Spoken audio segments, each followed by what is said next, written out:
جو ہمارا آپس میں جو مسلمانوں میں اختلاف ہے، جو قرآن مجید بھی کہتا ہے وَاعْتَصِمُوا بِحَبْلِ اللَّهِ جَمِيعًا وَلَا تَفَرَّقُوا، تو وہ یہود و نصارہ سے ملنے کو نہیں کہتا اس آیت میں، مسلمانوں کو باہم کتاب و سنت کے ساتھ جڑے رہنے اور مضبوط رسی کو تھامے رہنے کی تلقین کرتا ہے۔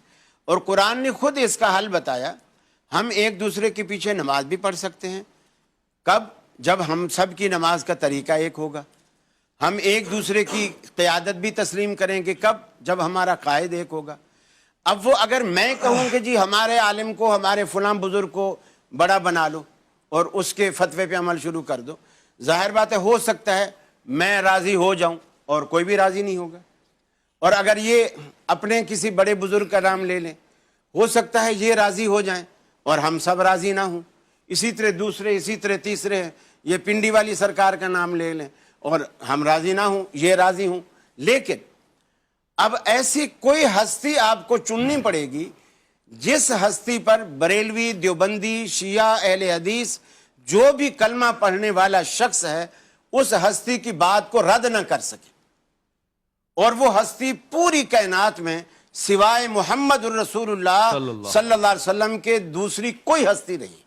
شیعہ کی صاحب نے بھی وہ رسول اللہ کا فرمان پیش کرو، نہیں کہہ سکتا کہ جی ہم نہیں مانتے۔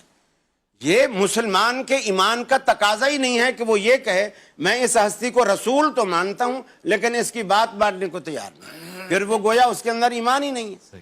تو یہ وہ چیز ہے جو ہمیں آپس میں متحد رکھ سکتی ہے۔ باقی جو بین المذاہب والی بات ہے نا، وہ ناممکنات میں سے ہے۔ خود رسول اکرم صلی اللہ علیہ وسلم نے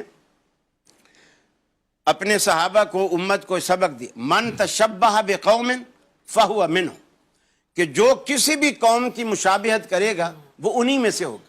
اسلام نے مسلمانوں کو اپنا کلچر دیا ہے، اپنے اخلاقیات دیے ہیں، اپنے رہن سہن کے طریقے بتائے ہیں، کھانے پینے کے آداب بتائے، یہ اسلام کے سارا نظام الگ ہے۔ لیکن ہم کیا کرتے ہیں؟ ہم سب کچھ باہر سے امپورٹ کر رہے ہیں، وہیں سے لے رہے، اور اسی میں ہمیں فخر محسوس ہو رہا ہے۔ اور اسلام کی مثلا اگر میں صرف دائیں ہاتھ سے کھاؤں، بائیں سے نہ کھاؤں، لوگ کہیں گے دقیانوسی قسم کا آدمی۔ اور اللہ کے رسول کیا فرماتے ہیں؟ ان الشیطان یاکل بشمالہ ویشرب بشمالہ، شیطان بائیں سے کھاتا ہے اور بائیں سے پیتا ہے، اور ان کو مثلا دائیں سے بسکٹ کھا رہے اور بائیں سے چائے پکڑی ہوئی، بائیں سے چائے پی رہے ہیں، اور کوئی اس میں فرق نہیں محسوس کر رہے۔